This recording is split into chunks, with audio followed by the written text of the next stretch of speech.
With your support, we can raise your voice globally. उन्होंने पगड़ी issue ਨੂੰ ਬਿਲਕੁਲ मतलब कि फ्रांस ਦੇ ਰਾਸ਼ਟਰਪਤੀ ਦੇ ਸਾਹਮਣੇ ਲੈ ਕੇ ਆਇਆ ਹੀ ਨਹੀਂ ਹੈ. With your support, we can address those issues that no other media talks about.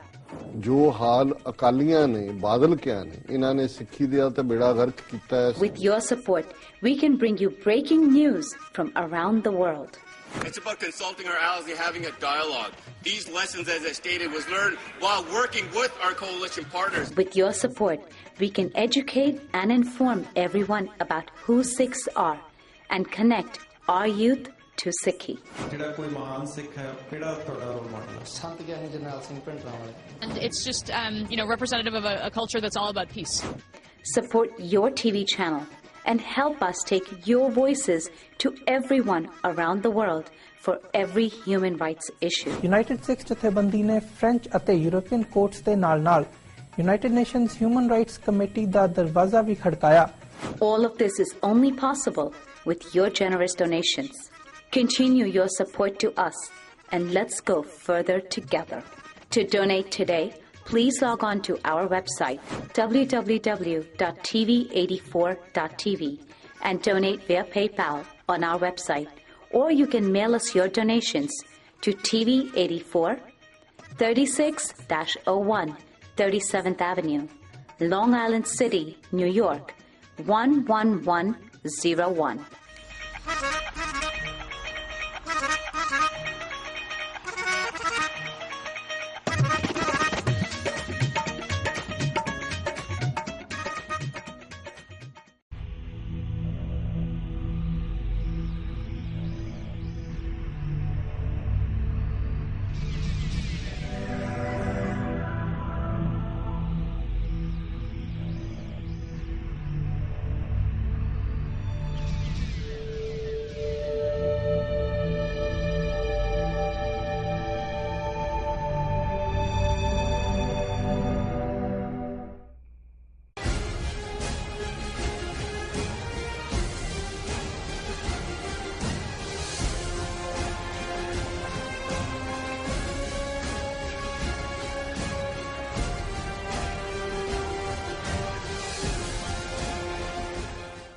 Waheguru ji ਕਾ ਖਾਲਸਾ ਵਾਹਿਗੁਰੂ ਜੀ ਕੀ ਫਤਿਹ। ਮੈਂ ਤੁਹਾਡੀ ਹੋਸਟ ਨੀਲਮ ਕੌਰ ਤੇ ਮੈਂ ਟੀਵੀ 84 ਦੇ ਸਾਰੇ ਦਰਸ਼ਕਾਂ ਤੇ ਸਰੋਤਿਆਂ ਦਾ ਹਾਰਦਿਕ ਸਵਾਗਤ ਕਰਦੀ ਹਾਂ ਪ੍ਰੋਗਰਾਮ ਸੱਚੋ ਸੱਚ ਵਿੱਚ, ਜੋ ਇਸ ਪ੍ਰੋਗਰਾਮ ਨੂੰ ਦੇਸ਼ਾਂ ਵਿਦੇਸ਼ਾਂ ਵਿੱਚ ਬੈਠ ਕੇ ਦੇਖਦੇ ਸੁਣ ਰਹੇ ਨੇ। ਰੋਜ਼ਾਨਾ ਦੀ ਤਰ੍ਹਾਂ ਤੁਹਾਡੇ ਤੇ ਸਾਡੇ ਹਰਮਨ ਪਿਆਰੇ ਡਾਕਟਰ ਅਮਰਜੀਤ ਸਿੰਘ ਜੀ ਸਟੂਡੀਓ ਵਿੱਚ ਆਏ ਹੋਏ ਨੇ। ਆਓ ਨਾਲ ਮਿਲ ਕੇ ਪ੍ਰੋਗਰਾਮ ਦੀ ਸ਼ੁਰੂਆਤ ਕਰਦੇ ਹਾਂ।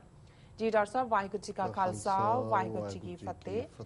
ਜੀ ਡਾਕਟਰ ਸਾਹਿਬ ਤੁਹਾਡਾ ਬਹੁਤ ਬਹੁਤ ਸਵਾਗਤ ਹੈ ਪ੍ਰੋਗਰਾਮ ਸੱਚੋ ਸੱਚ ਵਿੱਚ। ਬਹੁਤ ਮਿਹਰਬਾਨੀ ਜੀ ਡਾਕਟਰ ਸਾਹਿਬ। ਅੱਜ ਡੇਟ ਹੈਗੀ ਹੈ 1 ਜੂਨ 2016, 18 ਜੇਠ ਨਾਨੂਸ਼ਾਹੀ ਸੰਮਤ 548 ਦਾ ਦਿਨ ਹੈ। ਤੇ ਡਾਕਟਰ ਸਾਹਿਬ ਅੱਜ ਤੋਂ ਠੀਕ 32 ਸਾਲ ਪਹਿਲਾਂ ਭਾਰਤੀ ਫੌਜ ਨੇ ਸ਼੍ਰੀ ਅਕਾਲ ਤਖਤ ਸਾਹਿਬ ਅਤੇ 37 ਹੋਰ ਇਤਿਹਾਸਿਕ ਗੁਰਦੁਆਰਿਆਂ ਤੇ ਟੈਂਕਾਂ ਤੋਪਾਂ ਨਾਲ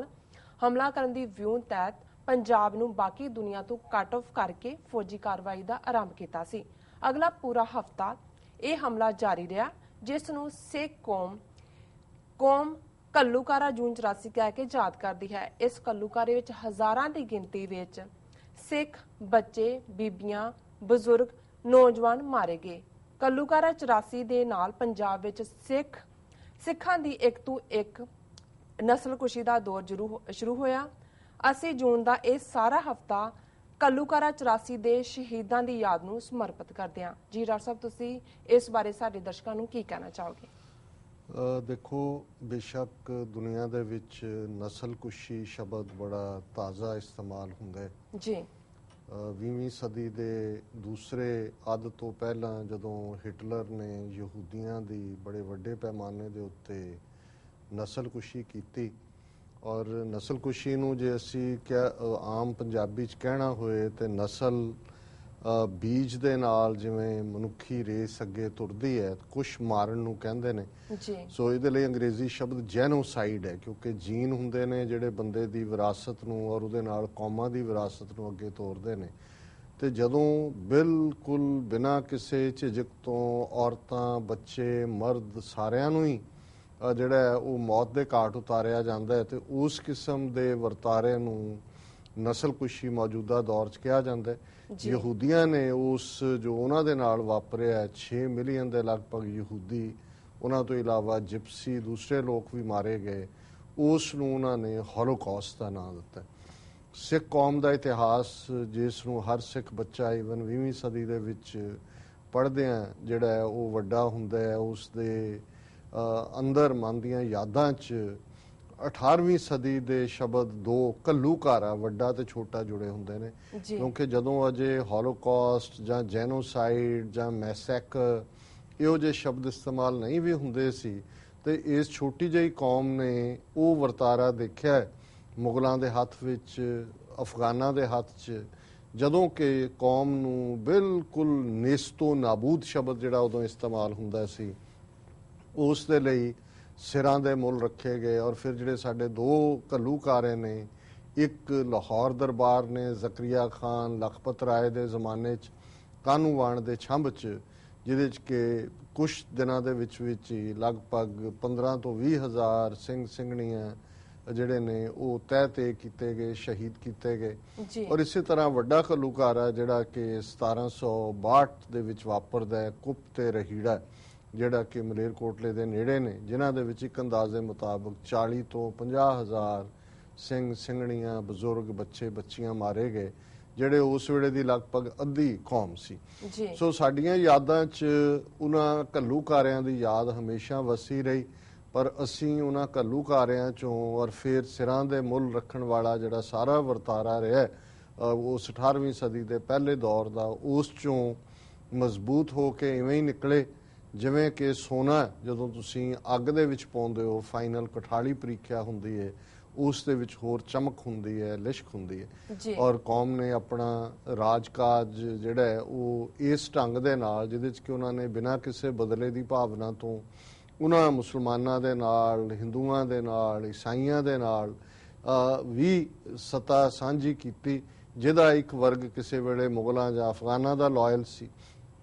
ਔਰ ਇਹ ਕਦੇ ਸੋਚਿਆ ਨਹੀਂ ਸੀ ਜਾ ਸਕਦਾ। ਇਹ ਠੀਕ ਹੈ ਅੰਗਰੇਜ਼ਾਂ ਦੇ ਨਾਲ ਸਾਡੀਆਂ ਦੋ ਜੰਗਾਂ ਜਿਹੜੀਆਂ ਨੇ, ਪਹਿਲੀ ਐਂਗਲੋ ਸਿੱਖ ਵਾਰ ਜਾਂ ਸੈਕੰਡ ਐਂਗਲੋ ਸਿੱਖ ਵਾਰ ਹੋਈ, ਉਹਨਾਂ ਨੇ ਧੋਖੇ ਨਾਲ ਸਾਡਾ ਰਾਜ ਭਾਗ ਹੋਇਆ, ਪਰ ਉਸ ਸਾਰੇ ਵਰਤਾਰੇ 'ਚ ਵੀ ਅੰਗਰੇਜ਼ਾਂ ਨੇ ਲਗਭਗ 98 ਸਾਲ ਉੱਥੇ ਪੰਜਾਬ ਦੇ ਉੱਤੇ ਰਾਜ ਕੀਤਾ, ਬਾਕੀ ਭਾਰਤ ਤੇ 200 ਸਾਲ। ਔਰ ਉਹਨਾਂ ਦੇ ਪੀਰੀਅਡ ਜਿਹੜਾ ਸਭ ਤੋਂ ਵਰਸਟ ਕਤਲੇਆਮ ਹੁੰਦਾ ਹੈ ਉਹ ਜਲਿਆਂਵਾਲੇ ਬਾਗ ਦਾ ਹੈ, ਜਿਹੜਾ ਕਿ 13 ਅਪ੍ਰੈਲ 1919 ਨੂੰ ਹੁੰਦਾ ਹੈ। ਔਰ ਉਹਦੇ 'ਚ ਵੀ ਜਿਹੜੇ ਈਵਨ ਲਿਬਰਲ ਐਸਟੀਮੇਟ ਨੇ 400 ਦੇ ਲਗਭਗ ਲੋਕ ਮਾਰੇ ਗਏ ਔਰ 700-800 ਜ਼ਖਮੀ ਹੋਏ। ਉਹਨਾਂ 400 ਮਰਨ ਵਾਲਿਆਂ ਦੇ ਵਿੱਚ ਸਿੱਖਾਂ ਤੋਂ ਇਲਾਵਾ ਕੁਛ ਹਿੰਦੂ, ਕੁਛ ਮੁਸਲਮਾਨ ਵੀ ਸ਼ਾਮਲ ਸਨ। ਸੋ ਜਲਿਆਂਵਾਲਾ ਬਾਗ ਜਿਹੜਾ ਉਸ ਪੀਰੀਅਡ ਦਾ, ਉਹਨਾਂ ਦੇ ਸਾਰੇ ਰਾਜਕਾਜ ਦਾ ਪੰਜਾਬ ਦੇ ਵਿੱਚ ਵਰਸਟ ਦੌਰ ਸੀ। ਔਰ ਉਹਨਾਂ ਅੰਗਰੇਜ਼ਾਂ ਤੋਂ ਜਿਨ੍ਹਾਂ ਨੇ ਜਲਿਆਂਵਾਲਾ ਬਾਗ ਵਰਤਾਇਆ, ਕਿਵੇਂ 80% ਤੋਂ ਜ਼ਿਆਦਾ ਕੁਰਬਾਨੀਆਂ ਸਿੱਖਾਂ ਨੇ ਫਾਂਸੀ ਦੇ ਰੱਸਿਆਂ ਨੂੰ ਚੁੰਮ ਕੇ ਕਾਲੇ ਪਾਣੀ ਦੀਆਂ ਉਹਨਾਂ ਜੇਲ੍ਹ ਕਾਲ ਕੋਠੜੀਆਂ ਦੇ ਵਿੱਚ ਹਜ਼ਾਰਾਂ ਮੀਲ ਦੂਰ ਜਿਹੜਾ ਸਾਰੀਆਂ ਜਵਾਨੀਆਂ ਗਾਲ ਕੇ ਪੰਜਾਬ ਦੇ ਵਿੱਚ ਕਿਸ ਤਰੀਕੇ ਨਾਲ ਉਹ ਗੁਰਦੁਆਰਿਆਂ ਦੀ ਆਜ਼ਾਦੀ ਦੀ ਗੱਲ ਹੋਏ, ਔਰ ਸਾਡੇ ਭਗਤ ਸਿੰਘ, ਸਾਡੇ ਊਧਮ ਸਿੰਘ ਔਰ ਆਜ਼ਾਦ ਹਿੰਦ ਫੌਜ, ਇਹ ਸਾਰੇ ਉਹ ਪਾਰਟ ਸੀ ਜਿਸ ਤੋਂ ਬਾਅਦ ਅਸੀਂ ਜਿਹੜਾ ਇਹ ਮਹਿਸੂਸ ਕੀਤਾ। ਬੇਸ਼ੱਕ ਸਾਡੇ ਕੋਲ ਆਪਣੀ ਆਪਸ਼ਨ ਹੁੰਦਿਆਂ ਵੀ ਸਾਡੀ ਉਸ ਵੇਲੇ ਦੀ ਲੀਡਰਸ਼ਿਪ ਨੇ ਇਹਨਾਂ ਦੇ ਨਾਲ ਆਪਣੀ ਕਿਸਮਤ ਜੋੜੀ, ਹਿੰਦੂਤਵੀ ਹਾਕਮਾਂ ਦੇ ਨਾਲ, ਇਸ ਐਸ਼ੋਰੈਂਸ ਦੇ ਉੱਤੇ ਕਿ ਕੋਈ ਭਾਰਤ 'ਚ ਐਸਾ ਸੰਵਿਧਾਨ ਮਨਜ਼ੂਰ ਨਹੀਂ ਹੋਏਗਾ ਜਿਸ ਨੂੰ ਸਿੱਖ ਕਬੂਲ ਨਹੀਂ ਕਰਨਗੇ। ਔਰ ਫਿਰ ਜਿਸ ਨੂੰ ਅਸੀਂ ਗਲੋ ਆਫ ਫਰੀडम ਕਹਿੰਦੇ ਹਾਂ, ਜੋ ਨਹਿਰੂ ਦਾ ਇਕਰਾਰਨਾਮਾ ਕਿ ਅਸੀਂ ਭਾਰਤ ਦੇ ਉੱਤਰ ਵਿੱਚ ਸਿੱਖਾਂ ਨੂੰ ਇੱਕ ਖਿੱਤਾ ਦੇਵਾਂਗੇ ਤਾਂ ਕਿ ਆਜ਼ਾਦੀ ਦਾ ਜਿਹੜਾ ਆਨੰਦ ਹੈ, ਨਿੱਘ ਹੈ, ਉਹ ਵੀ ਮਾਣ ਸਕਣ। ਹੁਣ ਇਹ ਕਿਉਂਕਿ ਜਦੋਂ ਤੱਕ ਤੁਸੀਂ ਜਦੋਂ ਅਸੀਂ ਜੂਨ 84 ਦੇ ਘੱਲੂਘਾਰੇ ਦੀ ਔਰ ਉਸ ਤੋਂ ਬਾਅਦ ਲਗਾਤਾਰਤਾ ਨਾਲ ਪਿਛਲੇ 32 ਸਾਲਾਂ 'ਚ ਕਿਸ ਵਰਤਾਰੇ 'ਚੋਂ ਨਿਕਲੇ, ਇਸ ਦੀ ਅਸੀਂ ਗੱਲ ਕਰਾਂਗੇ, ਤੇ ਇਹ ਸਮਝਣਾ ਜ਼ਰੂਰੀ ਹੈ ਕਿ ਐਸਾ ਕੀ ਵਾਪਰਿਆ, ਐਸਾ ਕੀ ਸੀ ਜਿਸ ਕਰਕੇ ਹਕੂਮਤ ਨੇ ਸਿੱਖ ਕੌਮ ਨੂੰ ਸਿੱਧਾ ਹੀ ਆਪਣੀਆਂ ਗਨ ਸ਼ਾਟਸ ਦੇ ਵਿੱਚ ਲਿਆਂਦਾ। ਤੇ ਇਸ ਦੇ ਲਈ ਫਿਰ ਅਫਜ਼ਲ ਅਹਿਸਨ ਰੰਧਾਵਾ ਦੀ ਇੱਕ ਲਾਈਨ ਜਿਹੜੀ ਹੈ ਉਹ ਬਿਆਨ ਕਰ ਦਿੰਦੀ ਹੈ ਸਾਰੀ ਕਹਾਣੀ ਨੂੰ, ਸਾਰੇ ਇਤਿਹਾਸ ਨੂੰ, ਕਿ 5 ਸਦੀਆਂ ਦਾ ਵੈਰ ਕਮਾਇਆ। ਹੁਣ 5 ਸਦੀਆਂ ਦਾ ਵੈਰ ਇਸ ਪਾਸੇ ਇਹ ਸਿੱਖੀ ਦੀ ਵਿਚਾਰਧਾਰਾ ਜਿਹੜੀ ਸੱਚ ਹੱਕ ਇਨਸਾਫ ਦੀ ਗੱਲ ਕਰਦੀ ਹੈ, ਜਿਹੜੀ ਵਰਣ ਆਸ਼ਰਮ ਜ਼ਾਤ ਪਾਤ ਨੂੰ ਤੋੜਦੀ ਹੈ, ਜਿਹੜੀ ਵਿਚਾਰਧਾਰਾ ਗੁਰੂ ਨਾਨਕ ਸਾਹਿਬ ਫਰਮਾਉਂਦੇ ਨੇ ਨੀਚਾਂ ਅੰਦਰ ਨੀਚ ਜਾਤ, ਨੀਚੀ ਹੂੰ ਅਤ ਨੀਚ, ਨਾਨਕ ਤਿੰਨ ਕੈ ਸੰਗ ਸਾਥ, ਵੱਡਿਆਂ ਸਿਉ ਕਿਆ ਰੀਸ। ਜਿਹੜੀ ਵਿਚਾਰਧਾਰਾ ਔਰਤਾਂ ਨੂੰ ਬਰਾਬਰ ਦੇ ਹੱਕ ਦਿੰਦੀ ਹੈ, ਸੋ ਕਿਉਂ ਮੰਦਾ ਆਖੀਏ ਜਿਤ ਜੰਮੇ ਰਾਜਾਨ। ਜਿਹੜੀ ਵਿਚਾਰਧਾਰਾ ਇਹ ਕਰਜ ਦਿੰਦੀ ਹੈ, ਰਾਜੇ ਸ਼ੀਂ ਮੁਕੱਦਮ ਕੁੱਤੇ, ਜਾਏ ਜਗਾਇਨ ਬੈਠੇ ਸੁੱਤੇ, ਚਾਕਰ ਨਹਿੰਦਾ ਪਾਇਨ ਕਾਓ, ਰਤ ਪਿਤ ਕੁੱਤਿਓ ਚੱਟ ਜਾਓ। ਹੁਣ ਇਸ ਵਿਚਾਰਧਾਰਾ ਦੇ ਸਾਹਮਣੇ ਉਹ ਬ੍ਰਾਹਮਣਵਾਦੀ ਵਿਚਾਰਧਾਰਾ ਰਿਗਵੇਦ ਦੇ ਜ਼ਮਾਨੇ ਤੋਂ ਜਿਹੜੀ ਊਚ ਨੀਚ ਜ਼ਾਤ ਪਾਤ ਔਰਤ ਨੂੰ ਔਰ ਇੱਕ ਵੱਡੇ ਤਬਕੇ ਨੂੰ ਸ਼ੂਦਰ ਬਣਾਉਂਦੀ ਹੈ, ਵਿਦਿਆ ਦਾ ਹੱਕ ਨਹੀਂ ਦਿੰਦੀ, ਚਾਰ ਦੀਵਾਰੀ ਦੇ ਵਿੱਚ ਉਹਨੂੰ ਡੱਕ ਦਿੰਦੀ ਹੈ ਔਰਤ ਨੂੰ, ਔਰ ਜਿਹੜੀ ਦਿਲੀਸ਼ਵਰੋ ਈਸ਼ਵਰੋ 'ਚ ਯਕੀਨ ਰੱਖਦੀ ਹੈ, ਜਿਹੜੀ ਸਮਾਜ ਨੂੰ ਵੰਡ ਕੇ ਰੱਖਦੀ ਹੈ, ਔਰ ਜਿਸ ਦੇ ਸਾਹਮਣੇ ਨਾ ਕੋਈ ਸ਼ਹੀਦ ਦਾ ਕਨਸੈਪਟ ਹੈ, ਜਿਸ ਦੇ ਸਾਹਮਣੇ ਨਾ ਕੋਈ ਜਸਟਿਸ ਜਾਂ ਇਨਸਾਫ ਦੀ ਗੱਲ ਹੈ, ਉਹਨਾਂ ਦੇ ਲਈ ਧਰਮ ਦਾ ਮਤਲਬ ਵੀ ਵਰਣ ਆਸ਼ਰਮ ਧਰਮ ਹੈ ਕਿ ਬ੍ਰਾਹਮਣ ਸ੍ਰੇਸ਼ਟ ਹੈ ਔਰ ਬਾਕੀ ਜਿਹੜੇ ਵਰਣ ਨੇ ਉਹ ਬ੍ਰਾਹਮਣ ਦੀ ਸੇਵਾ ਲਈ ਬਣੇ ਹੋਏ ਨੇ। ਹੁਣ ਇਸ ਚੈਲੰਜ ਨੂੰ, ਜਿਵੇਂ ਇਸ ਵਿਚਾਰਧਾਰਾ ਨੂੰ ਜਿਹੜੀ ਕਿ ਬਿਲਕੁਲ ਕਾਣੀ ਅੰਨੀ ਜ਼ਾਬਰ ਜ਼ੁਲਮ ਦਾ ਜਿਹੜਾ ਆਧਾਰ ਬਣੀ ਵਿਚਾਰਧਾਰਾ ਸੀ, ਗੁਰੂ ਨਾਨਕ ਸਾਹਿਬ ਨੇ 10 ਗੁਰੂ ਸਾਹਿਬਾਨ ਨੇ ਚੈਲੰਜ ਕੀਤਾ। ਬੇਸ਼ੱਕ ਗੁਰੂ ਸਾਹਿਬਾਨ ਦੇ ਜੀਵਨ ਕਾਲ 'ਚ ਵੀ ਅਸੀਂ ਅਕਸਰ ਜ਼ਿਕਰ ਕਰਦੇ ਹਾਂ ਕਿ ਕਿਵੇਂ ਇਸ ਆਵਾਜ਼ ਨੂੰ ਬੰਦ ਕਰਵਾਉਣ ਦੇ ਲਈ ਉਹ ਭਾਵੇਂ ਗੋਂਦਾ ਮਰਵਾਹਾ ਖੱਤਰੀ ਹੋਏ ਗੁਰੂ ਅਮਰਦਾਸ ਜੀ ਦੇ ਵੇਲੇ, ਜਾਂ ਬਾਅਦ ਦੇ ਵਿੱਚ ਉਹ ਪ੍ਰਿਥੀਆ, ਚੰਦੂ, ਰਾਮ ਰਾਏ, ਧੀਰਮਲ, ਇਹ ਸਾਰੇ ਹੋਣ, ਜਾਂ 10ਵੇਂ ਪਾਤਸ਼ਾਹ ਦੇ ਜੇ ਅਸੀਂ ਜੀਵਨ ਦੀਆਂ 14 ਜੰਗਾਂ ਦੀ ਗੱਲ ਕਰਦੇ ਤੇ ਲਗਭਗ 12 ਲੜਾਈਆਂ ਜਿਹੜੀਆਂ ਨੇ ਉਹ 22 ਤਾਰ ਦੇ ਪਹਾੜੀ ਹਿੰਦੂ ਰਾਜਿਆਂ ਦੇ ਨਾਲ ਨੇ, ਜਿਹੜੇ ਕਿ ਇਸ ਵਿਚਾਰਧਾਰਾ ਨੂੰ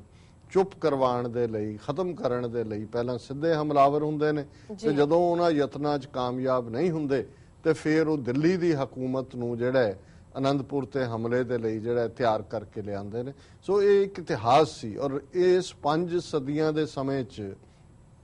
ਉਹਨਾਂ ਦੇ ਕੋਲ, ਇਸ ਵਿਚਾਰਧਾਰਾ ਵਾਲਿਆਂ ਕੋਲ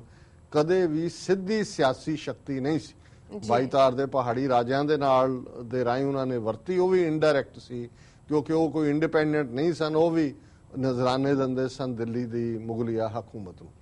ਪਰ 47 ਨੇ ਉਹ ਬਦਲ ਦਿੱਤਾ ਸਾਰਾ ਵਾਕਿਆ,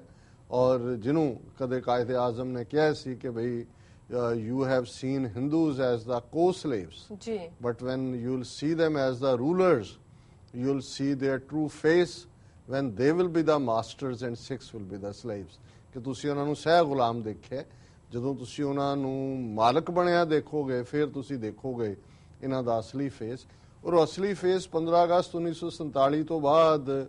ਕੁਝ ਹਫ਼ਤਿਆਂ ਦੇ ਵਿੱਚ ਹੀ ਨਜ਼ਰ ਆਇਆ, ਜਦੋਂ 10 ਅਕਤੂਬਰ 1947 ਨੂੰ ਜਿਹੜਾ ਸਰਕੂਲਰ ਜਾਰੀ ਹੁੰਦਾ ਹੈ, ਹੋਮ ਮਿਨਿਸਟਰੀ ਪਟਿਆਲਾ, ਜਿਹੜਾ ਪਟੇਲ ਦਿੱਲੀ ਦੇ ਵਿੱਚ ਹੋਮ ਮਿਨਿਸਟਰ ਹੈ, ਚੰਦੂ ਲਾਲ ਤ੍ਰਿਵੇਦੀ ਪੰਜਾਬ ਦਾ ਗਵਰਨਰ ਹੈ ਜੀ, ਔਰ ਉਹ ਜਿਹੜਾ ਸਰਕੂਲਰ ਹੈ, Sikhs are a criminal tribe and a menace to the law abiding Hindus,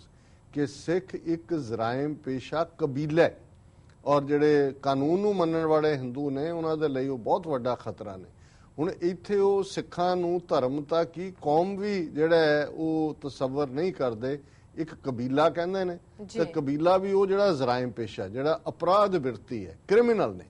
ਕਿ ਵੀ ਇਹਨਾਂ ਦਾ ਕੰਮ ਹੀ, ਔਰ ਇਹ ਜਿਹੜਾ ਕ੍ਰਿਮੀਨਲ ਕਬੀਲਾ ਹੈ ਯਾਨੀ ਕਿ ਸਿੱਖ ਜਿਹੜੀ ਕੌਮ ਹੈ, ਇਹ ਹਿੰਦੂਆਂ ਦੇ ਲਈ ਜਿਹੜੇ ਕਿ ਬਿਲਕੁਲ ਕਾਨੂੰਨ ਨੂੰ ਮੰਨਣ ਵਾਲੇ ਨੇ ਉਹਨਾਂ ਦੇ ਲਈ ਬਹੁਤ ਵੱਡਾ ਖਤਰਾ ਹੈ, ਔਰ ਇਹਨਾਂ ਦਾ ਜਿਹੜਾ ਹੈ ਇਹਨਾਂ ਨੂੰ ਟਿਕਾਣੇ ਲਾਉਣਾ। ਹੁਣ ਇਹ ਗੱਲ ਸਿਰਫ ਇੱਕ ਕਬੀਲੇ, ਜਿਹੜਾ ਜ਼ਰਾਇਮ ਪੇਸ਼ਾ ਕਬੀਲਾ ਸਰਕੂਲਰ ਤੱਕ ਸੀਮਤ ਨਹੀਂ ਰਹੀ। ਫਿਰ ਅਸੀਂ ਦੇਖਦੇ ਹਾਂ ਕਿ ਜਦੋਂ ਭਾਰਤੀ ਸੰਵਿਧਾਨ ਡਿਸਕਸ ਹੁੰਦਾ ਹੈ, ਕਿਵੇਂ ਆਰਟੀਕਲ 25B ਔਰ ਫਿਰ 1955 ਤੱਕ ਪਹੁੰਚਦੇ ਆ, ਦੂਸਰੇ ਲਾਅ ਜਿਹੜੇ ਨੇ ਉਹ ਸਿੱਖਾਂ ਨੂੰ ਹਿੰਦੂ ਗਰਦਾਨਦੇ ਨੇ, Hindu secession act, marriage act ਔਰ ਦੂਸਰੇ ਐਕਟ ਜਿੰਨੇ ਨੇ। ਹੁਣ ਇਹ ਜੋ ਕੁਝ ਜੂਨ 84 ਨੂੰ ਸਮਝਣ ਤੋਂ ਪਹਿਲਾਂ 5 ਸਦੀਆਂ ਦਾ ਵੈਰ ਕਮਾਇਆ, 5 ਸਦੀਆਂ ਦੀ ਵਿਚਾਰਧਾਰਕ ਲਾਈਨ ਨੂੰ ਸਮਝਣਾ ਜ਼ਰੂਰੀ ਹੈ। ਇਹਨਾਂ ਦੇ ਇਰਾਦੇ ਉਸ ਸਾਰੇ ਦੌਰ 'ਚ ਮੁਗਲਿਆ, ਅਫਗਾਨ, ਅੰਗਰੇਜ਼ਾਂ ਦੇ ਵੇਲੇ ਇਹਨਾਂ ਦਾ ਵਰਤਾਰਾ ਕੀ ਸੀ, ਤੇ ਫਿਰ ਜੋ ਹੀ ਇਹਨਾਂ ਦੇ ਹੱਥ 'ਚ ਪੋਲੀਟੀਕਲ ਪਾਵਰ ਆਈ,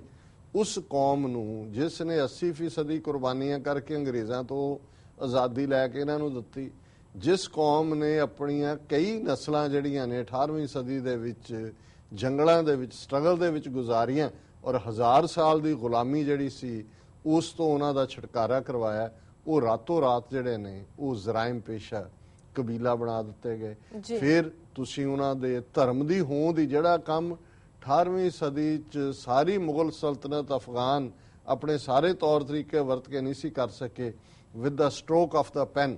ਹਿੰਦੂ ਬਣਾ ਦਿੱਤਾ ਗਿਆ ਸਾਰਿਆਂ ਨੂੰ। ਫਿਰ ਹੁੰਦਾ ਵੀ ਤੁਸੀਂ ਜ਼ਬਾਨ ਖਤਮ ਕਰੋ, ਉਹਨਾਂ ਦੀ ਲੈਂਗੁਏਜ ਖਤਮ ਕਰੋ।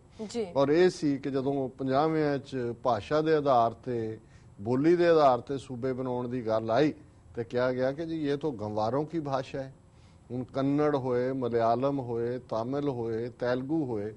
ਉਹਨਾਂ ਜ਼ਬਾਨਾਂ ਦੇ ਆਧਾਰ ਤੇ ਸੂਬੇ ਬਣ ਜਾਂਦੇ ਨੇ ਔਰ ਪੰਜਾਬੀ ਇਹ ਤਾਂ ਗੰਵਾਰਾਂ ਦੀ ਜ਼ਬਾਨ ਹੈ। ਔਰ ਜਿਸ ਤਰੀਕੇ ਦੇ ਨਾਲ ਫਿਰ ਜੇ 1965 ਦੀ ਜੰਗ ਹੋਈ, ਹਾਲਾਤ ਬਣ ਗਏ, ਮਜਬੂਰੀ ਬਣ ਗਈ ਇਹਨਾਂ ਦੀ ਕਿ ਇਹਨਾਂ ਨੇ ਉਹਨੂੰ ਪੰਜਾਬੀ ਸੂਬਾ ਦੇਣਾ ਪਿਆ ਔਰ ਫਿਰ ਕਿਵੇਂ ਪੰਜਾਬੀ ਬੋਲਦੇ ਇਲਾਕੇ ਕੱਢ ਲਏ,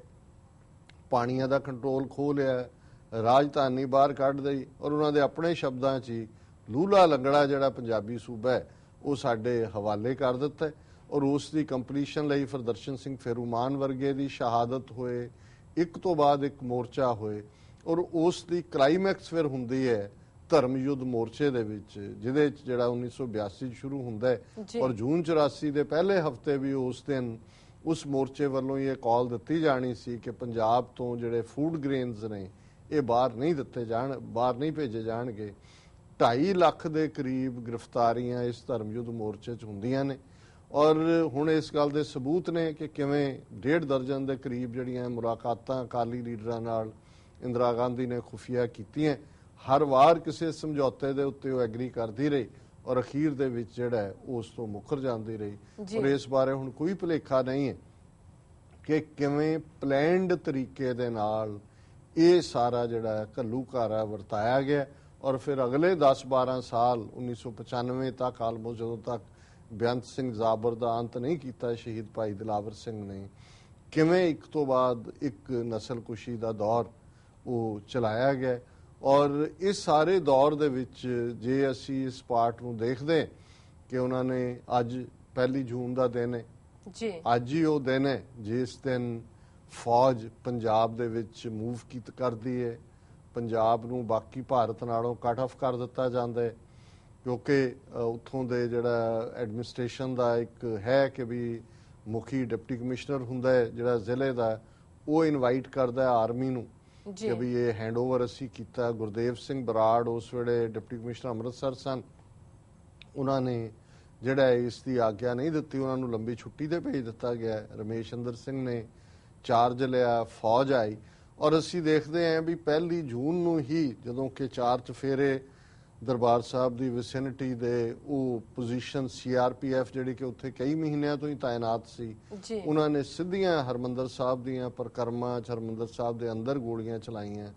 ਕਈ ਦਰਜਨ ਜਿਹੜੇ ਨੇ ਉਹ ਮਾਰੇ ਗਏ, ਜ਼ਖਮੀ ਹੋਏ ਔਰ ਅੰਦਰੋਂ ਇੱਕ ਵੀ ਜਵਾਬੀ ਗੋਲੀ ਨਹੀਂ ਚਲਾਈ ਗਈ। ਸੋ ਜ਼ਾਹਰ ਹੈ ਕਿ ਇਹ ਜਿਹੜਾ ਜਿਸ ਤਰੀਕੇ ਨਾਲ ਪੰਜਾਬ ਨੂੰ ਬਾਕੀ ਦੁਨੀਆ ਨਾਲੋਂ ਕੱਟ ਆਫ ਕੀਤਾ ਗਿਆ ਔਰ ਫਾਈਨਲ ਅਸੌਲਟ ਬੇਸ਼ੱਕ 3 ਜੂਨ ਨੂੰ ਹੀ ਹੁੰਦਾ ਹੈ ਗੁਰੂ ਅਰਜਨ ਸਾਹਿਬ ਦੇ ਸ਼ਹੀਦੀ ਦਿਨ ਨੂੰ, ਲੇਕਿਨ ਅਸੀਂ ਦੇਖਦੇ ਹਾਂ ਕਿ ਇਹ ਵੀ ਪਲੈਨਡ ਸੀ ਕਿ 3 ਜੂਨ ਦਾ ਦਿਨ ਜਿਹੜਾ ਉਹ ਚੁਣਨਾ, ਜਿਹੜਾ ਕਿ ਉਦੋਂ ਬਿਕਰਮੀ ਕੈਲੰਡਰ ਮੰਨਿਆ ਜਾਂਦਾ ਸੀ ਔਰ 1984 ਦੇ ਵਿੱਚ ਗੁਰੂ ਅਰਜਨ ਸਾਹਿਬ ਦਾ ਸ਼ਹੀਦੀ ਦਿਨ ਜਿਹੜਾ ਉਹ 3 ਜੂਨ ਨੂੰ ਸੀ। ਸੋ ਕੁੱਲ ਮਿਲਾ ਕੇ ਇਹ ਬੇਸ਼ੱਕ ਇਹ ਵਾਕਿਆਤ ਕਈ ਵਾਰ ਦੁਹਰਾਏ ਜਾਂਦੇ ਨੇ, ਡਿਸਕਸ ਹੁੰਦੇ ਨੇ, ਲੇਕਿਨ ਸਾਨੂੰ ਇਹ ਸਮਝਣਾ ਪਏਗਾ ਕਿ ਇਸ ਸਾਰੇ ਦੇ ਪਿੱਛੇ ਕਿਸ ਕਿਸਮ ਦੀ ਵਿਉਂਤਬੰਦੀ, ਹੁਣ ਇਹਨਾਂ ਸਬੂਤਾਂ ਦੀ ਲੋੜ ਨਹੀਂ ਹੈ ਕਿ ਭਾਈ ਇਹ ਜਿਹੜਾ ਜੋ ਉਹਨਾਂ ਦੀ ਇਸ ਕਿਸਮ ਦੀ ਐਕਸਪਲੇਨੇਸ਼ਨ ਰਹੀ ਕਿ ਜੀ law and order the situation ਇਸ ਕਦਰ ਖਰਾਬ ਹੋਈ, ਕੋਈ ਚੋਇਸ ਨਹੀਂ ਰਹੀ, ਇਹ ਨਹੀਂ ਹੈ। ਉਹ ਦੇਖਦੇ ਹਾਂ ਅਸੀਂ ਕਿ ਵੀ ਇੰਦਰਾ ਗਾਂਧੀ ਜਦੋਂ ਵਾਪਸ ਪਾਵਰ 'ਚ ਆਉਂਦੀ ਹੈ, ਐਮਰਜੈਂਸੀ ਜਿਹਦੇ ਖਿਲਾਫ ਸਿੱਖਾਂ ਨੇ ਮੋਰਚਾ ਲਾਇਆ ਔਰ 40,000 ਤੋਂ ਜ਼ਿਆਦਾ ਸਿੱਖਾਂ ਨੇ ਗ੍ਰਿਫਤਾਰੀ ਦੇ ਕੇ, ਜਦੋਂ ਕਿ ਬਾਕੀ ਭਾਰਤ ਦੀਆਂ ਸਿਆਸੀ ਪਾਰਟੀਆਂ ਸੁਸਰੀ ਵਾਂਗ ਸੁੱਤੀਆਂ ਹੋਈਆਂ ਸੀ ਔਰ RSS ਅੱਜ ਜਿਹੜੇ ਕਿ ਹਰ ਇੱਕ ਨੂੰ ਹਿੰਦੂ ਬਣਾਉਣ ਤੇ ਲੱਗੇ ਹੋਏ ਨੇ, ਇਹਨਾਂ ਦੇ ਮੁਖੀ ਨੇ ਜੇਲ੍ਹ ਦੇ ਵਿੱਚੋਂ ਇੰਦਰਾ ਗਾਂਧੀ ਨੂੰ ਤੋਂ ਮੁਆਫੀ ਮੰਗੀ ਸੀ ਔਰ ਕਿਹਾ ਸੀ ਕਿ ਅਸੀਂ ਤਾਂ ਤੁਹਾਡੀ ਜਿਹੜੀ ਹੈ ਉਹ ਬੜਤੀ ਦੇਖਣਾ ਚਾਹੁੰਦੇ ਔਰ ਉਹਨਾਂ ਨੇ ਇਹ ਸਾਰੇ ਚੋਂ ਬੈਕ ਆਫ ਕਰ ਲਿਆ ਸੀ। ਲੇਕਿਨ ਇੰਦਰਾ ਗਾਂਧੀ ਨੇ ਔਰ ਉਸ ਵੇਲੇ ਦੀ ਸੋਵੀਅਤ ਏਜੰਸੀ KGB, ਜਿਸ ਦਾ ਉਦੋਂ ਤੋਂ ਲੈ ਕੇ ਹੁਣ ਤੱਕ ਵੀ ਪੂਰਾ ਉਸ ਭਾਰਤ ਦੇ ਵਿੱਚ ਖਿੱਤੇ ਦੇ ਵਿੱਚ ਇੰਟਰਸਟ ਰਿਹਾ। ਫਿਰ ਅਸੀਂ ਦੇਖਦੇ ਹਾਂ ਕਿਵੇਂ ਫਰਵਰੀ 1984 ਦੇ ਵਿੱਚ ਮਾਰਗਰੇਟ ਥੈਚਰ ਤੋਂ ਜੀ ਇੰਦਰਾ ਗਾਂਧੀ ਨੇ ਮਦਦ ਮੰਗੀ ਔਰ ਇਹਨੇ ਆਪਣੀ ਇੰਟੈਲੀਜੈਂਸ ਦੇ ਸਪੈਸ਼ਲ ਜਿਹੜੇ ਆਫੀਸਰਸ ਨੇ ਉਹ ਭੇਜੇ, ਉਹਨਾਂ ਨੇ ਰੇਕੀ ਕੀਤੀ ਦਰਬਾਰ ਸਾਹਿਬ ਦੀ, ਔਰ ਜੋ ਵੀ ਫਾਈਨਲੀ ਐਮਰਜ ਹੁੰਦਾ ਹੈ ਜੂਨ ਦੇ ਇਸ ਪਹਿਲੇ ਹਫਤੇ 'ਚ, ਇਹ ਆਪਰੇਸ਼ਨ ਸਿਰਫ ਇੰਡੀਅਨ ਇੰਟੈਲੀਜੈਂਸ ਏਜੰਸੀ ਰॉ ਜਾਂ ਉਹਨਾਂ ਅੱਗੋਂ ਬਣਾਈ ਗਈ ਥਰਡ ਏਜੰਸੀ ਜਾਂ KGB ਜਾਂ ਮਾਰਗਰੇਟ ਥੈਚਰ ਦੀ ਇੰਟੈਲੀਜੈਂਸ ਏਜੰਸੀ ਤੱਕ ਮਹਦੂਦ ਨਹੀਂ ਹੈ। ਹੋਰ ਕਿਹੜੇ ਪਾਤਰ ਇਸ ਚਾਹੇ ਇਹ ਜਿਉਂ-ਜਿਉਂ ਜਿਹੜੇ ਨੇ ਹੋਰ ਭੇਦ ਸਾਹਮਣੇ ਆਉਣਗੇ, ਕਿਉਂਕਿ ਇਹ ਹੁਣ ਜ਼ਾਹਰ ਹੈ ਕਿ ਉੱਤਰਾਖੰਡ ਦੇ ਵਿੱਚ ਜਿਵੇਂ ਚਕਰਾਤਾ ਦੀ ਥਾਂ ਹੈ ਉਸ ਦੇ ਉੱਤੇ ਪੂਰਾ ਜਿਹੜਾ ਹੈ ਉਹ ਸੈਂਡ ਦੇ ਵਿੱਚ ਦਰਬਾਰ ਸਾਹਿਬ ਦਾ ਮਾਡਲ ਬਣਾ ਕੇ ਸਪੈਸ਼ਲ ਫੌਜੀ ਕਮਾਂਡੋ ਔਰ ਫਿਰ ਜਿਹੜੀ ਇੰਡੋ ਤਿੱਬਤਨ ਜਿਹੜੇ ਉਹਨਾਂ ਦੇ ਕਮਾਂਡੋ ਨੇ, ਜਿਨ੍ਹਾਂ ਬਾਰੇ ਮੈਂ ਜਦੋਂ ਪਿਛਲੇ ਦਿਨਾਂ 'ਚ ਵੇਰਵਾ ਪੜ੍ਹ ਰਿਹਾ ਸੀ, ਖਾਸ ਤੌਰ ਤੇ ਇੱਕ ਕਿਤਾਬ ਦੇ ਵਿੱਚ ਜ਼ਿਕਰ ਆਇਆ ਕਿ ਇਹ ਉਹ ਫੋਰਸ ਹੈ ਇੰਡੋ ਤਿੱਬਤਨ ਜਿਨ੍ਹਾਂ ਨੂੰ ਪੰਜਾਬ ਦੇ ਵਿੱਚ ਦਰਬਾਰ ਸਾਹਿਬ ਦੇ ਹਮਲੇ ਵੇਲੇ ਇੰਪਲੋਏ ਕੀਤਾ ਗਿਆ, ਜਿਨ੍ਹਾਂ ਨੂੰ 1962 ਦੇ ਵਿੱਚ ਅਮਰੀਕਨ CIA ਔਰ ਭਾਰਤ ਦੇ ਇੰਟੈਲੀਜੈਂਸ ਬਿਊਰੋ ਨੇ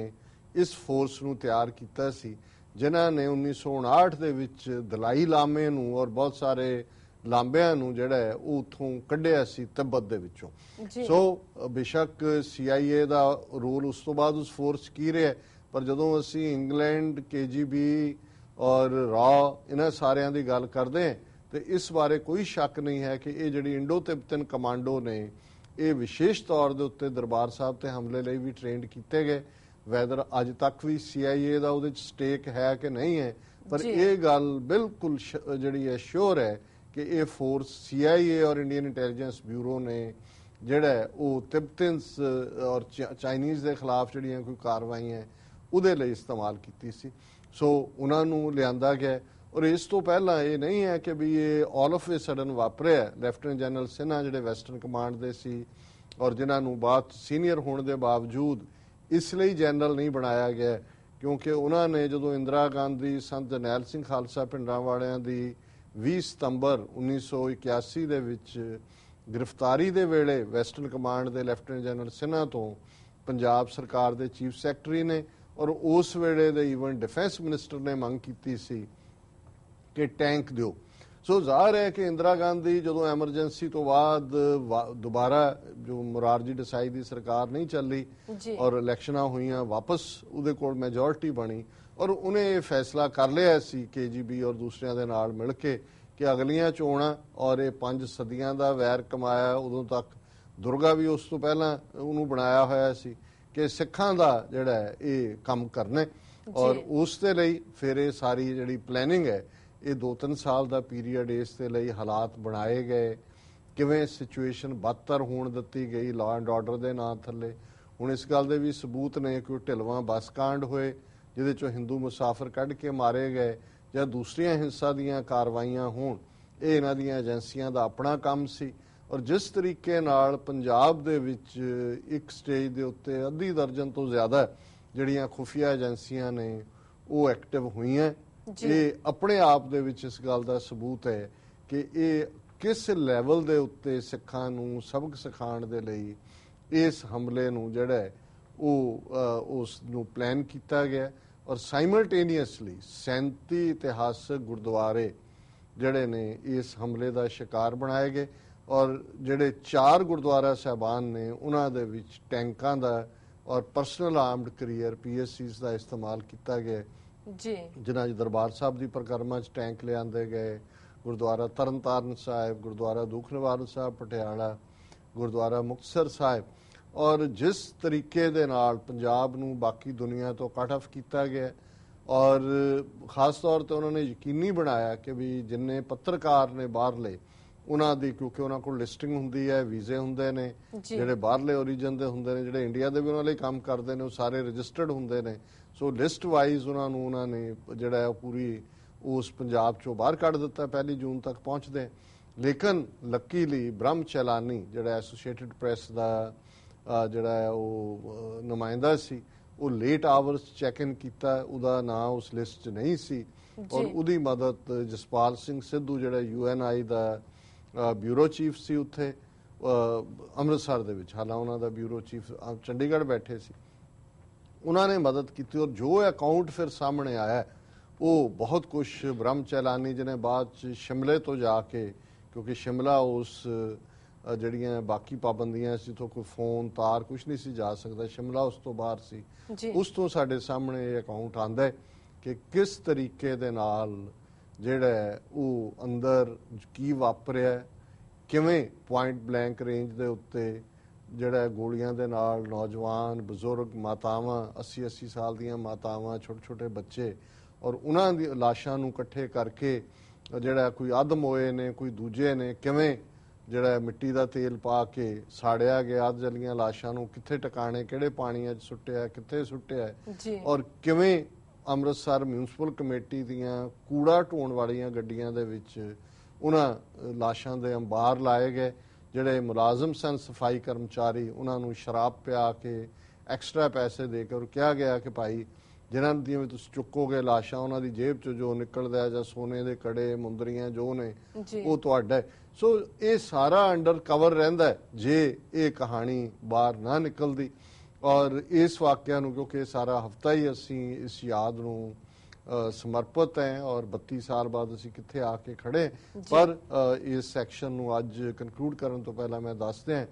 ਕਿ 31 ਸਾਲ ਇਹ ਵਰਤਾਰਾ ਬੇਸ਼ੱਕ ਅਸੀਂ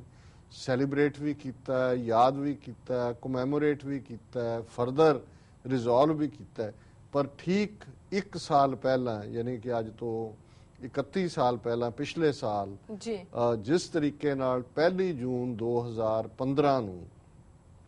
ਬੁਰਜ ਜਵਾਹਰ ਸਿੰਘ ਵਾੜਾ ਚੋਂ ਗੁਰੂ ਗ੍ਰੰਥ ਸਾਹਿਬ ਦੇ ਸਰੂਪ ਚੋਰੀ ਕੀਤੇ ਗਏ, ਉਸ ਤੋਂ ਪਹਿਲਾਂ ਗੁਰਦੁਆਰੇ ਦੇ ਜਿਹੜਾ ਗੇਟ ਦੇ ਉੱਤੇ ਇਸ਼ਤਿਹਾਰ ਲੱਗੇ ਰਹਿੰਦੇ ਰਹੇ ਕਿ ਭਾਈ ਅਸੀਂ ਦੱਸਾਂਗੇ ਤੁਹਾਨੂੰ ਕੀ ਹੈ। ਉਹਨਾਂ ਨੇ ਚੈਲੰਜ ਕਰਕੇ ਔਰ ਫਿਰ ਜਦੋਂ ਚੁੱਕਿਆ ਵੀ ਉਹਨਾਂ ਨੇ ਕਿਹਾ ਕਿ ਜੀ ਹੁਣ ਅਸੀਂ ਇਹਨਾਂ ਨੂੰ ਬੇਅਦਬ ਕਰਾਂਗੇ। ਹੁਣ ਇਹਨਾਂ ਨੇ ਵੀ ਜੇ ਹੁਣ ਜਦੋਂ ਹੁੰਦਾ ਹੈ ਕਿ ਇਹਦੇ ਪਿੱਛੇ ਕੌਣ ਹੈ ਔਰ ਇਹ ਗੱਲ ਇੱਥੇ ਨਹੀਂ ਮੁੱਕੀ,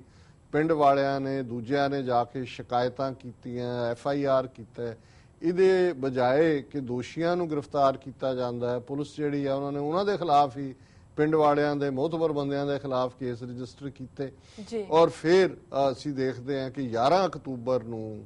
ਬਰਗਾੜੀ ਦੀਆਂ ਗਲੀਆਂ ਦੇ ਵਿੱਚ ਉਹੀ ਸਰੂਪ ਜਿਹੜਾ ਉੱਥੋਂ ਚੋਰੀ ਕੀਤਾ ਗਿਆ ਸੀ ਉਸ ਦੇ ਪਵਿੱਤਰ ਅੰਗ ਖਿਲਾਰ ਦਿੱਤੇ ਗਏ। ਤੇ ਜੇ ਸਿੱਖਾਂ ਨੇ ਪ੍ਰੋਟੈਸਟ ਕੀਤਾ ਬੇਸ਼ੱਕ ਉਹ ਬਰਗਾੜੀ 'ਚ ਸੀ ਤੇ ਫਿਰ ਕਿਵੇਂ ਬਹਿਬਲ ਕਲਾਂ ਕੋਟ ਕਪੂਰਾ ਗੋਲੀਆਂ ਲਾਠੀਆਂ ਜ਼ੁਲਮ ਦਾ ਸ਼ਿਕਾਰ ਬਣਾਇਆ ਗਿਆ। ਸੋ ਜਿਹੜੀ ਗੱਲ ਜੂਨ ਦੇ ਪਹਿਲੇ ਹਫਤੇ ਫੁੱਲ ਫਲੈਸ਼ ਜਿਹੜਾ ਸ਼ੁਰੂ ਹੁੰਦੀ ਹੈ ਨਸਲਕੁਸ਼ੀ ਦੀ ਉਹ ਮੁੱਕੀ ਨਹੀਂ। ਉਹਨਾਂ ਨੇ ਕੌਮ ਨੂੰ ਵੀ ਟਾਰਗੇਟ ਕੀਤਾ। ਉਹ ਅਸੀਂ ਆਉਣ ਵਾਲੇ ਦਿਨਾਂ 'ਚ ਵੇਰਵੇ ਨਾਲ ਜੂਨ 84 ਘੱਲੂਘਾਰੇ ਦੀ ਗੱਲ ਕਰਾਂਗੇ। ਪਰ ਅੱਜ ਪਹਿਲੀ ਉਹ ਦੁਖਦ ਯਾਦ ਵੀ ਹੈ ਬੁਰਜ ਜਵਾਹਰ ਸਿੰਘ ਵਾਲਾ ਤੋਂ ਗੁਰੂ ਗ੍ਰੰਥ ਸਾਹਿਬ ਦਾ ਸਰੂਪ ਜਿਹੜਾ ਗਾਇਬ ਕਰਨ ਦੀ, ਔਰ ਉਸ ਦੀ ਬਜਾਏ ਕਿ ਉਸ ਦੀ ਪੜਤਾਲ ਕਰਕੇ ਦੋਸ਼ੀ ਲੱਭੇ ਜਾਂਦੇ। ਹੁਣ CBI ਇਨਕੁਆਇਰੀ ਦੇ ਨਾਂ ਥੱਲੇ ਉਹਨਾਂ ਨੇ ਵੀ 2-3 ਦਿਨ ਪਹਿਲਾਂ 10 ਲੱਖ ਦਾ ਇਨਾਮ ਦਿੱਤਾ ਜੀ ਜਿਹੜਾ ਸਾਨੂੰ ਦੇਗਾ, ਉਹ ਤਾਂ ਖੁਦ ਕਰਵਾਉਣ ਵਾਲੇ ਨੇ। ਸੋ ਹੁਣ ਜਦੋਂ ਤੱਕ ਗੱਲ ਫਾਈਨਲ ਕਨਕਲੂਜਨ ਦੇ ਨੇੜੇ ਕੋਈ ਆਂਦੀ, ਕਿਉਂਕਿ ਪੰਜਾਬ ਦੇ ਵਿੱਚ ਜਿਸ ਕਿਸਮ ਦੀ ਜਾਗ੍ਰਿਤੀ ਆਈ, ਫਿਰ ਗੱਲ ਬੁਰਜ ਜਵਾਹਰ ਸਿੰਘ ਵਾੜਾ ਜਾਂ ਬਰਗਾੜੀ ਤੱਕ ਨਹੀਂ ਰਿਹਾ। ਪੰਜਾਬ ਭਰ ਦੇ ਵਿੱਚ ਦਰਜਨਾਂ ਥਾਵਾਂ ਦੇ ਉੱਤੇ ਗੁਰੂ ਗ੍ਰੰਥ ਸਾਹਿਬ ਦੇ ਸਰੂਪਾਂ ਦੀ ਬੇਅਦਬੀ ਕੀਤੀ ਗਈ। ਇਹ ਮੈਸੇਜ ਦੇਣ ਦੇ ਲਈ ਸਿੱਖਾਂ ਨੂੰ ਕਿ ਭਾਈ ਜਿਹੜੇ ਗੁਰੂ ਗ੍ਰੰਥ ਸਾਹਿਬ ਜਿਹੜੇ ਤੁਸੀਂ ਆਪਣੀ ਜਾਗਤ ਜੋਤ ਗੁਰੂ ਕਹਿੰਦੇ ਹੋ, ਜੋ ਆਪਣੀ ਰੱਖਿਆ ਨਹੀਂ ਕਰ ਸਕਦੇ ਤੁਹਾਡੀ ਰੱਖਿਆ ਕੀ ਕਰਨਗੇ। ਔਰ ਇਹ ਗੱਲ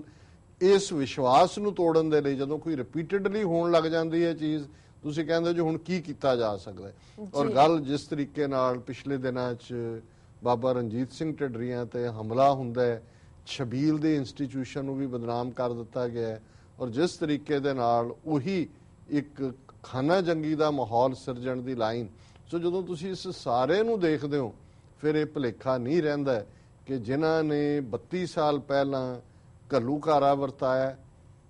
ਇੱਕ ਤੋਂ ਬਾਅਦ ਇੱਕ ਸਿੱਖਾਂ ਦੀ ਨਸਲਕੁਸ਼ੀ ਕੀਤੀ, ਜਿਨ੍ਹਾਂ ਨੇ 1 ਸਾਲ ਪਹਿਲਾਂ ਬੁਰਜ ਜਵਾਹਰ ਸਿੰਘ ਵਾੜਾ ਚੋਂ ਗੁਰੂ ਗ੍ਰੰਥ ਸਾਹਿਬ ਦੇ ਸਰੂਪ ਨੂੰ ਜਿਹੜਾ ਗਾਇਬ ਕੀਤਾ, ਔਰ ਇਹ ਸਾਰਾ ਸਾਲ ਅਪਮਾਨ ਦੀਆਂ ਘਟਨਾਵਾਂ ਗੋਲੀਆਂ ਵਰਸਾਈਆਂ ਬਹਿਬਲ ਕਲਾਂ ਦੇ ਵਿੱਚ, ਇਹੀ ਅੱਜ ਦੁਬਾਰਾ ਅੱਜ ਜਦੋਂ ਅਸੀਂ ਗੱਲ ਕਰ ਰਹੇ ਹਾਂ ਆਲਰੇਡੀ ਪੰਜਾਬ ਦੇ 5-6 ਸ਼ਹਿਰਾਂ ਦੇ ਵਿੱਚ ਫੌਜ ਦੇ ਫਲੈਗ ਮਾਰਚ ਨੇ, ਔਰ ਕਿਸ ਕਿਸਮ ਦੀਆਂ ਰੰਗ ਬਰੰਗੀਆਂ ਜਿਹੜੀਆਂ ਨੇ ਉਹ ਵਰਦੀਆਂ ਵਾਲੇ ਲੋਕ ਪੰਜਾਬ ਦੇ ਸ਼ਹਿਰਾਂ ਪਿੰਡਾਂ ਦੇ ਵਿੱਚ ਲਿਆ ਕੇ ਖੜੇ ਕੀਤੇ ਗਏ ਨੇ ਪੁਆਇੰਟਡ ਗਨਸ ਦੇ ਨਾਲ ਕਿ ਜੀ ਪਤਾ ਨਹੀਂ ਕੀ ਹੋ ਜਾਣਾ। ਸੋ ਜ਼ਾਹਰ ਹੈ ਕਿ ਜਿਹੜੀ ਡਰ ਦੀ ਸ਼ੈਡੋ 32 ਸਾਲ ਪਹਿਲਾਂ ਪੰਜਾਬ ਦੇ ਉੱਤੇ ਪਾਈ ਗਈ ਔਰ ਜਿਸ ਤਰੀਕੇ ਦੇ ਨਾਲ ਫੌਜੀ ਹਮਲਾ, 에ਅਰ ਫੋਰਸ, ਨੇਵਲ ਡਾਈਵਰ, ਜ਼ਹਿਰੀਲੀ ਗੈਸ, ਹਰ ਚੀਜ਼ ਦਾ ਇਸਤੇਮਾਲ ਕੀਤਾ ਗਿਆ, 32 ਸਾਲ ਬਾਅਦ ਵੀ ਉਹੀ ਮਾਹੌਲ ਦੁਬਾਰਾ ਸਿਰਜਿਆ ਜਾ ਰਿਹਾ। ਔਰ ਅਸੀਂ ਅੱਜ ਜਿਹੜੀ ਕਿ 1 ਜੂਨ ਦਾ ਦਿਨ ਇਸ ਯਾਦ ਨੂੰ ਵੀ ਸਮਰਪਿਤ ਹੈ ਕਿ ਇਸ ਘੱਲੂਘਾਰੇ 'ਚ ਔਰ ਉਸ ਤੋਂ ਬਾਅਦ ਦੇ ਸਾਲਾਂ ਜਿਹੜੇ ਸਾਡੇ ਹਜ਼ਾਰਾਂ ਦੀ ਗਿਣਤੀ 'ਚ ਬੇਗੁਨਾਹ ਸਿੱਖ ਭੈਣਾਂ, ਭਰਾ, ਬਜ਼ੁਰਗ, ਬੱਚੀਆਂ, ਬੱਚੇ ਜਿਨ੍ਹਾਂ ਨੂੰ ਜਿਹੜੇ ਗੁਰੂ ਦੇ ਜਿਵੇਂ ਮਹਿਬੂਬ ਪ੍ਰੋਫੈਸਰ ਮਹਿਬੂਬ ਨੇ ਕਿਹਾ ਕਿ ਉਹ ਆਪਣੇ ਪਿਆਰੇ ਦੇ ਪ੍ਰੀਤਮ ਦੇ ਵਿਹੜੇ ਸ਼ਹੀਦੀ ਯਾਦ ਮਨਾਉਣਗੇ, ਗੁਰੂ ਅਰਜਨ ਸਾਹਿਬ ਦੇ ਸ਼ਹੀਦੀ ਦਿਨ ਨੂੰ ਚੁਣਿਆ ਗਿਆ ਜੀ, ਉਹਨਾਂ ਸਭ ਨੂੰ ਅਸੀਂ ਆਪਣੀ ਸ਼ਰਧਾ ਦੇ ਫੁੱਲ ਭੇਟ ਕਰਦੇ ਜੀ। ਡਾਕਟਰ ਸਾਹਿਬ ਤੁਹਾਡਾ ਬਹੁਤ ਬਹੁਤ ਸ਼ੁਕਰੀਆ। ਇਸ ਨਾਲ ਲੈਣੇ ਆ ਬ੍ਰੇਕ। ਵਿਊਅਰਸ, ਵਿਚਾਰਾਂ ਦਾ ਸਿਲਸਿਲਾ ਇਸ ਤਰ੍ਹਾਂ ਚੱਲਦਾ ਰਹੇਗਾ। ਮਿਲਦੇ ਹਾਂ ਛੋਟੇ ਵਕਫੇ ਤੋਂ ਬਾਅਦ।